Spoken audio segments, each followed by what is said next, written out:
En un pequeño pueblo del norte de México, al pie de la majestuosa Sierra Madre Oriental, una familia común y corriente estableció una frontera para algo que cambiaría para siempre su percepción de la vida: la muerte y los misterios que conectaban ambos mundos.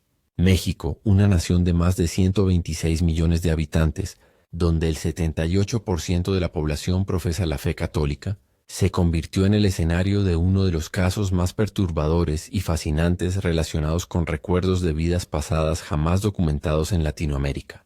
Lo que se avecinaba no solo desafiaría las creencias religiosas de una familia devota, sino que también ensombrecería todo lo que creemos saber sobre los últimos momentos de Jesús en la cruz. Santiago era un niño como cualquier otro. Ojos oscuros, cabello negro azabache y una risa contagiosa. Tenía solo 3 años cuando empezó a mostrar comportamientos que evocaban la sangre de sus padres, María Elena y Roberto Mendoza. Todo comenzó una noche de octubre, cuando el pequeño se despertó gritando en medio de la noche. Sus llantos resonaron por toda la casa con una intensidad que ningún niño de su edad debería tener. Las uñas se baten en duelo, repetía una y otra vez, agarrando las muñecas y los pasteles como si una fuerza invisible le atravesara la piel. María Elena corrió a la habitación de su hijo y lo encontró sentado en la cama, con lágrimas en los ojos, pero con una expresión que no era la de un niño. Era una mirada anciana, llena de dolor y una sabiduría imposible. «Mami, estuve ahí, lo vi todo», susurró Santiago con una voz que parecía venir de lejos. En ese momento su madre sintió que algo en el universo acababa de cambiar. «Antes de entrar en más detalles, me gustaría que te suscribas a nuestro canal y le des un me gusta.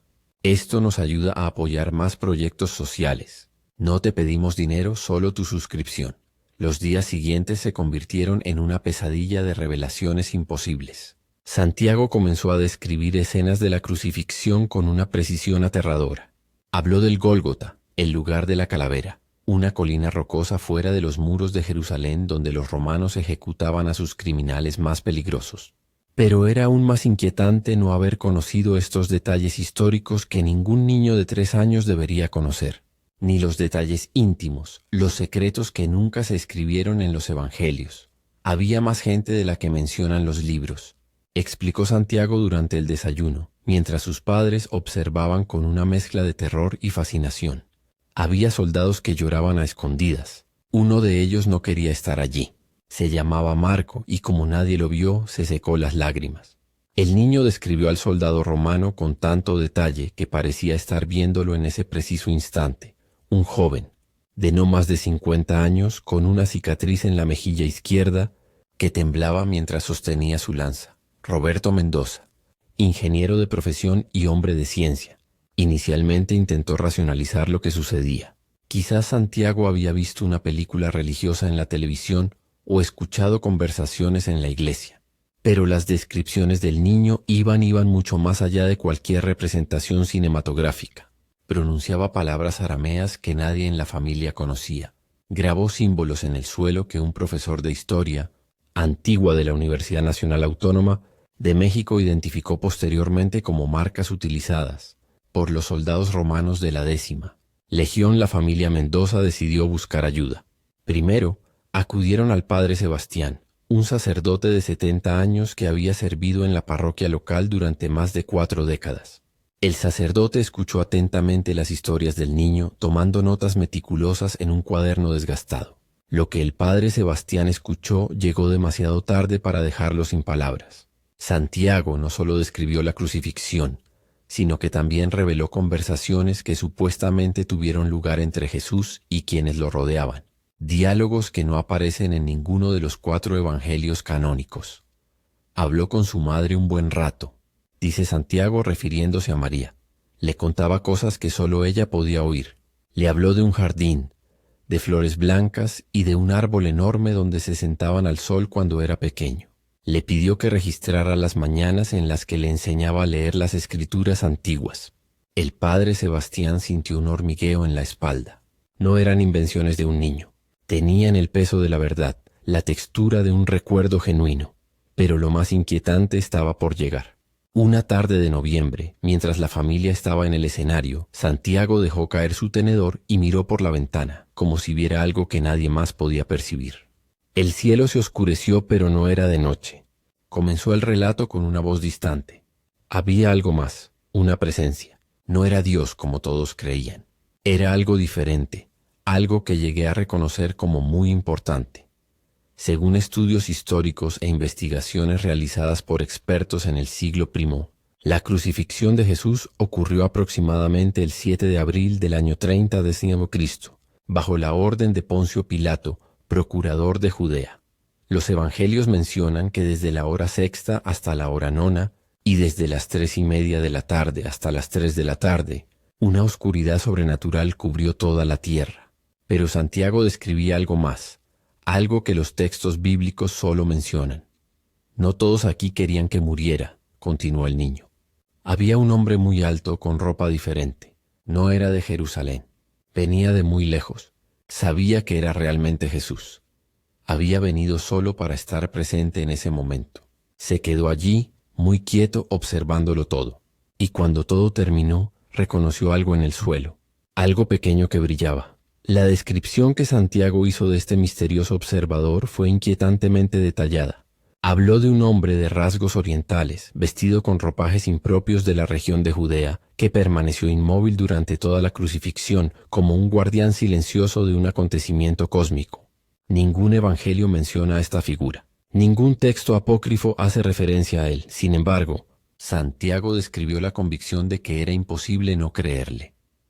Los Mendoza decidieron viajar a Santiago con la doctora Gabriela Torres, reconocida psiquiatra infantil del Hospital General de la Ciudad de México, especializada en trastornos de conducta inusuales en niños. La doctora Torres, escéptica por naturaleza pero con una formación que le permitía buscar explicaciones racionales, se sintió desconcertada tras 3 sesiones con Santiago.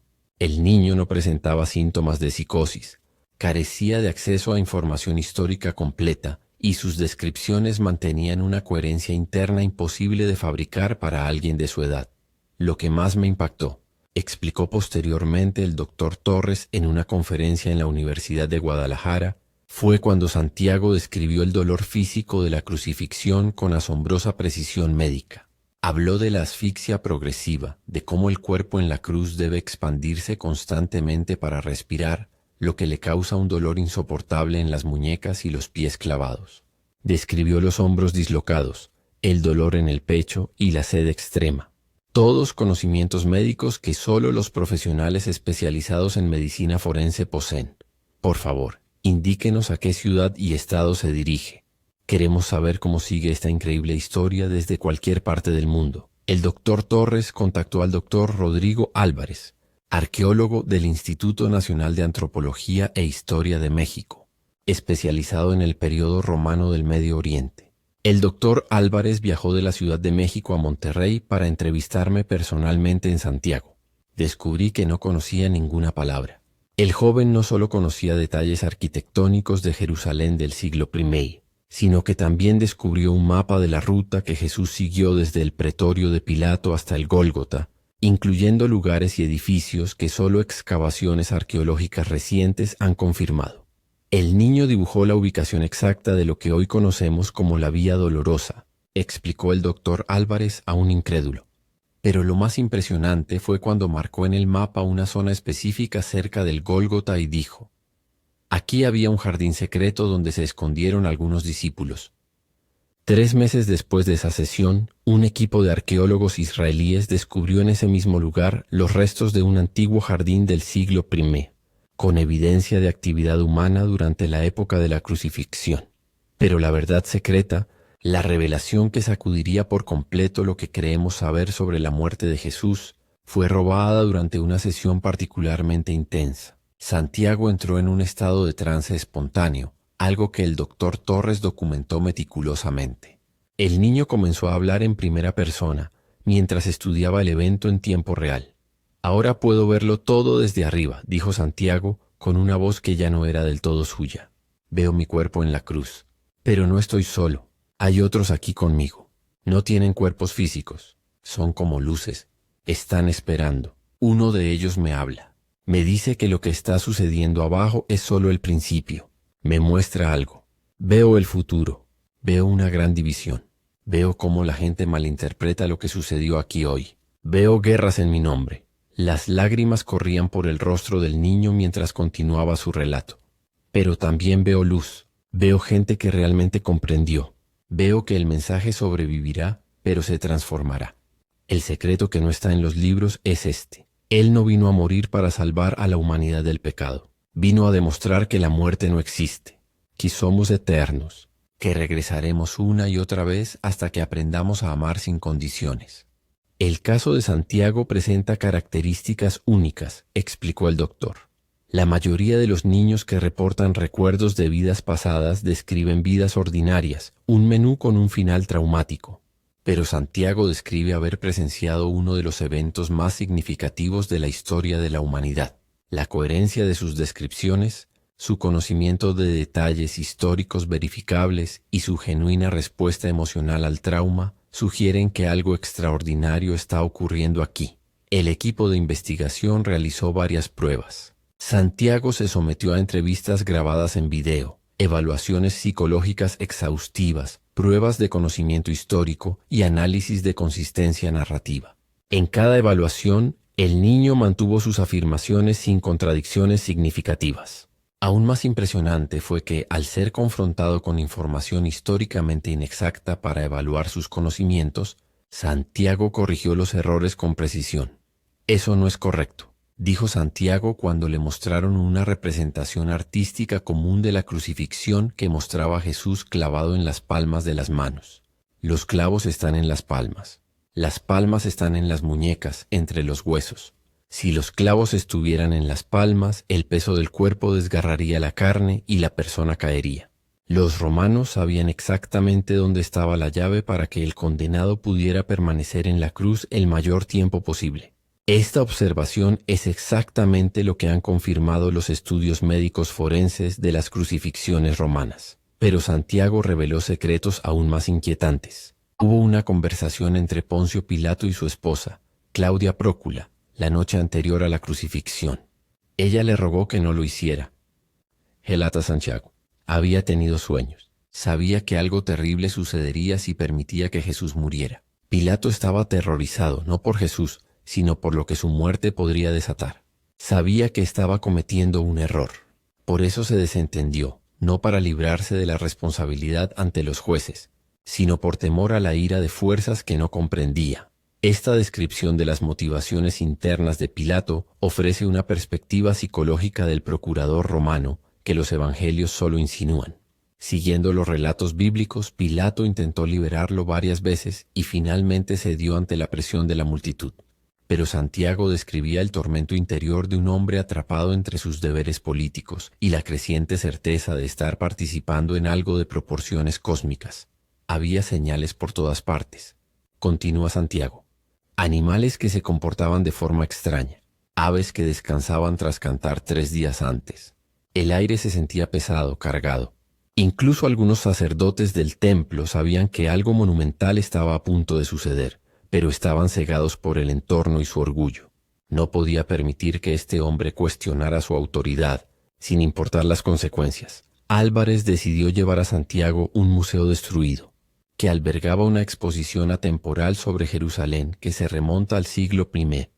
Sin mencionar el entorno natural de la exposición, simplemente comenzó a recorrer las salas. Lo que sucedió fue que todos los presentes quedaron completamente desconcertados. Santiago se quedó parado frente a una réplica de llaves romanas utilizadas en crucifixiones y comenzó a temblar desconsoladamente. Entonces se posó sobre una maqueta de la ciudad antigua y, sin dudarlo, señaló la ubicación exacta del Gólgota. «Este lugar», dice simplemente con lágrimas rodando por sus mejillas. «Todavía puedo sentir el dolor, no solo el dolor físico, el dolor de ver a las personas que amaba sufriendo al verme sufrir, el dolor de saber que mi mensaje iba a ser mal interpretada, transformada en algo que nunca fingió, el dolor de ver o futuro es saber que no podría mudar». Uno de los aspectos más fascinantes del caso de Santiago es que sus recuerdos no se limitan al momento de la crucifixión. Habló de momentos anteriores de la vida de Jesús que no aparecen en los evangelios canónicos. Describió escenas de su infancia en Nazaret, conversaciones privadas con discípulos y encuentros con personas nunca mencionadas en las Escrituras. Había una niña, relató Santiago una vez. Tenía unos 8 o 9 años. Estaba enferma, muy enferma. Sus padres no tenían dinero para médicos. Una noche, mientras caminaba por Cafarnaúm, la encontré sentada sola cerca del pozo. Me pidió que la ayudara. No hice nada espectacular. Simplemente me senté con ella, hablé con ella, le conté historias. Le dijo que era más fuerte de lo que creía. A la mañana siguiente la fiebre había desaparecido. Pero no fue él quien la encontró. Estas historias pintaron un retrato de Jesús muy diferente al de los evangelios tradicionales. No fue un hacedor de milagros que desafió las leyes de la física con poderes sobrenaturales, sino un maestro espiritual profundamente compasivo que ayudó a las personas a descubrir su propio poder interior. Esta interpretación fue a la vez radical y profundamente humana. Los últimos meses y el caso de Santiago han atraído la atención de teólogos, científicos, escépticos y creyentes de todo el mundo. En ocasiones la acusación fue un engaño. Pero nunca hemos podido explicar cómo un niño de 3 años pudo inventar un conocimiento histórico tan preciso. Otros lo interpretaron como un intento de reencarnación. Y algunos, como el padre Sebastián, tuvieron la oportunidad de reexaminar y profundizar su comprensión de los acontecimientos sagrados. Queremos saber qué opinas de esta historia. Deja un comentario y comparte desde dónde la ves. Tu participación nos ayuda a seguir abordando estos casos extraordinarios. La familia Mendoza tuvo que adaptarse a su nueva realidad. Santiago seguía siendo un niño normal la mayor parte del tiempo, jugando con sus juguetes, ayudando en la guardería, riendo y corrigiendo como cualquier otro niño. Pero había momentos, sobre todo al anochecer, cuando la luz del sol creaba un ángulo particular en el que Santiago se quedaba inmóvil, con la mirada perdida, como si estuviera mirando a través del tiempo hacia un momento de hace 2000 años. María Elena aprendió a reconocer estos momentos. Los veo cuando llegan, explicó. Sus ojos cambian, se vuelven más profundos, más grandes. En esos momentos no estoy hablando con mi hijo de 3 años. Estoy en presencia de alguien que ha visto y experimentado cosas que escapan a mi comprensión. Es aterrador y hermoso a la vez.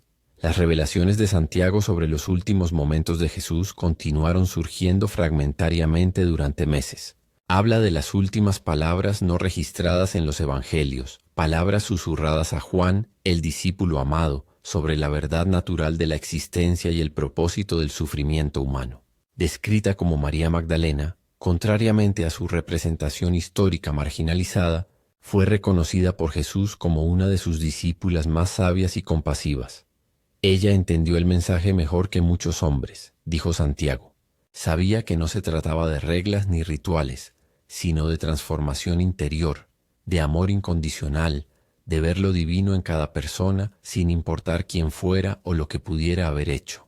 Por eso intentaron desdibujar la historia, porque su verdad era demasiado poderosa, demasiado peligrosa para quienes querían usar el mensaje para controlar en lugar de liberar. El caso de Santiago no es único en el análisis de la investigación sobre la memoria de vidas pasadas. A nivel mundial, se han documentado y estudiado científicamente más de 2.500 casos de niños que afirman haber registrado vidas pasadas. Estos casos aparecen en diversas culturas: India, Tailandia, Brasil, Estados Unidos, Turquía, Líbano y muchos otros países. La consistencia de estos casos en diferentes culturas y sistemas de creencias es uno de los aspectos más intrigantes del fenómeno. Los niños suelen empezar a hablar de sus recuerdos entre los 2 y los 5 años. Estos recuerdos suelen desvanecerse a medida que el niño crece, generalmente alrededor de la noche o después de varios años. En muchos casos, los niños describen muertes violentas o traumáticas, y sus relatos pueden verificarse con registros históricos de personas vivas que conocieron a la persona fallecida que el niño afirma haber sido. Lo que hace particularmente extraordinario el caso de Santiago es que no afirma que Jesús existiera en una vida pasada, sino que estuvo presente como testigo de la crucifixión, posiblemente en el cuerpo de uno de los soldados romanos, como un discípulo oculto o incluso como una presencia espiritual. Esta ambigüedad sobre su identidad exacta en este momento histórico dificulta la categorización de su caso, pero no por ello deja de ser fascinante. El investigador observó que Santiago presentaba marcas de nacimiento inusuales. Tenía pequeñas marcas circulares en ambas muñecas y en la parte superior de ambos lados. Al ser interrogados sobre ellas, los sacerdotes explicaron que habían estado presentes desde su nacimiento y que los médicos no podían explicarlas. Tucker señaló que en el 35% de los casos de niños que reportan recuerdos de vidas pasadas, aparecen marcas de nacimiento que corresponden a herencias de la vida anterior que recordaban. Es uno de los aspectos más intrigantes de estos casos, explicó el doctor. Documentaron marcas de nacimiento que corresponden exactamente a heridas de bala, puñaladas, quemaduras y otras lesiones que causaron la muerte en la supuesta vida anterior. En el caso de Santiago, si de alguna manera estuvo presente en la crucifixión, estas marcas en las muñecas son de suma gravedad. A medida que Santiago se acercaba a su cuarto cumpleaños, la intensidad y frecuencia de sus recuerdos comenzaron a disminuir lentamente, un patrón típico en casos de recuerdos de vidas pasadas. Sin embargo, el impacto de sus revelaciones continuó resonando. El investigador recopiló más de 300 horas de entrevistas grabadas en video, extensas páginas de transcripciones, dibujos hechos por Santiago y análisis de expertos en diversos campos. El caso generó múltiples publicaciones académicas y se presentó en congresos internacionales sobre estudios de la conciencia y la espiritualidad. Algunos teólogos progresistas han comenzado a reconsiderar las interpretaciones tradicionales de los acontecimientos bíblicos a la luz de testimonios como el de Santiago. No estamos diciendo que debamos reescribir la Biblia, explicó el teólogo Dr. Fernando Ortiz de la Universidad Iberoamericana. Pero testimonios como estos nos invitan a considerar que puede haber capas de verdad y significado en estos acontecimientos sagrados que la escritura canónica no capta plenamente. Los escépticos, por supuesto, siguen ofreciendo explicaciones alternativas. Algunos han sugerido que Santiago estuvo expuesto a información religiosa subliminalmente, cuestionándola a través de conversaciones que oyó sin querer, pero que no fueron grabadas deliberadamente. Otros han afirmado que el niño era especialmente inteligente y que inventaba historias basándose en fragmentos de información que había absorbido de su entorno. Sin embargo, ninguna de estas explicaciones puede explicar la totalidad de la evidencia. Precisión histórica, conocimiento de detalles recientemente confirmados, consistencia a lo largo del tiempo y la profunda respuesta emocional del niño.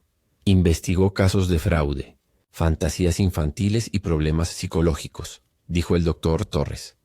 Esto no es nada de eso. Santiago no miente, no está confundido, está grabando algo. ¿Qué es exactamente ese algo? Si recuerdos de una vida pasada, algún tipo de memoria colectiva accesible o algo completamente distinto que aún no comprendemos, es la pregunta que me sigue fascinando. Uno de los aspectos más profundos del testimonio de Santiago fue su descripción del momento de la muerte de Jesús. No fue solo un hombre muriendo en una cruz, explicó. Fue un portal abierto. En ese momento, cuando exhaló su último aliento, algo cambió en el universo. Sintió como si las barreras entre los mundos se hubieran debilitado. Por un instante todos pudieron sentirlo, incluso aquellos que no entendían lo que sentía. Por eso el templo se desgarró. Por eso tembló la tierra. Por eso los muertos se levantaron de sus tumbas. No eran solo metáforas. Esta descripción de la crucifixión como un acontecimiento de trascendencia cósmica que trascendió lo meramente físico resonó en las tradiciones místicas de diversas religiones. Era una visión que integraba lo histórico con lo trascendente, lo humano con lo divino, lo individual con lo universal. Antes de terminar esta increíble historia, queremos pedirte un favor. Si esta historia te impactó, te hizo reflexionar o te conmovió de alguna manera, compártela con alguien que creas que también necesita escucharla. Y no olvides suscribirte para recibir más historias que desafían nuestra comprensión de la realidad. Hola, Santiago tiene 7 años. Los intensos recuerdos de la crucifixión se han desvanecido en gran medida, como suele ocurrir en estos casos. Ahora es un niño normal que juega al fútbol, disfruta de los videojuegos y le fascina la astronomía. Pero cuando le preguntan por sus recuerdos de cuando tenía 3 años, su mirada es seria y consciente. Fue real, todo fue real. Y el mensaje más importante que debemos entender es que el amor es más fuerte que la muerte. Siempre lo ha sido. El caso de Santiago Mendoza sigue siendo uno de los testimonios más extraordinarios en la literatura sobre la memoria de vidas pasadas. Para los creyentes, ofrece una perspectiva fascinante sobre uno de los eventos más importantes de la historia de la humanidad. revelando detalles y perspectivas que los textos sagrados nunca captaron. Para los escépticos, plantea profundas preguntas sobre la naturalidad de la conciencia, la memoria y la posibilidad de que existan dimensiones de la experiencia humana que la ciencia aún no ha explicado por completo. Para la familia Mendoza simplemente lo cambió todo. Antes de que esto sucediera, reflexiona María Elena, creían que me entendían, que sabían lo que había creado. Pero escuchar a mi hijo de 3 años describir los últimos momentos de Jesús con tanto detalle, tanta emoción, tanta verdad, me obligó a reexaminar todo lo que creía saber. Y lo que descubrí es que su misterio es mucho más profundo, mucho más hermoso y mucho más complejo que cualquier doctrina o dogma. La historia de Santiago nos recuerda que hay más misterios entre el cielo y la tierra de los que nuestras filosofías pueden imaginar. Queremos mantener la mente abierta a posibilidades que parecen imposibles, según nuestra comprensión actual de la realidad. Y nos invita a considerar que quizás, solo quizás, la muerte no sea el final que creemos, sino simplemente una transición a otra forma de existencia, otra oportunidad para aprender, crecer y amar. Casos similares siguen surgiendo en todo el mundo. Niños de diversas culturas, religiones y entornos socioeconómicos reportan recuerdos de vidas pasadas con detalles verificables. La División de Estudios de la Personalidad de la Universidad de Virginia continúa documentando y estudiando meticulosamente estos casos, creando un conjunto de evidencia que, si bien no prueba definitivamente la reencarnación, sin duda plantea profundas preguntas que merecen ser exploradas con rigor científico y una mentalidad abierta. El oscuro secreto que Santiago reveló no estaba realmente oculto. Era una verdad luminosa que esperaba ser redescubierta, que somos seres eternos con experiencias temporales, que la muerte es una ilusión, que el amor trasciende el tiempo y el espacio, y que cada momento de nuestras vidas, incluso el más doloroso, forma parte de un entramado más amplio de significado y propósito que apenas comenzamos a comprender. La crucifixión de Jesús, vista a través de los ojos de un niño de 3 años en México 1000 años después, se convierte en un acontecimiento histórico, pero en un registro eterno de que todos estamos conectados a través del tiempo, que las verdades más profundas a menudo provienen de las fuentes más inesperadas y que el misterio de la existencia es infinitamente más maravilloso de lo que pudiéramos imaginar.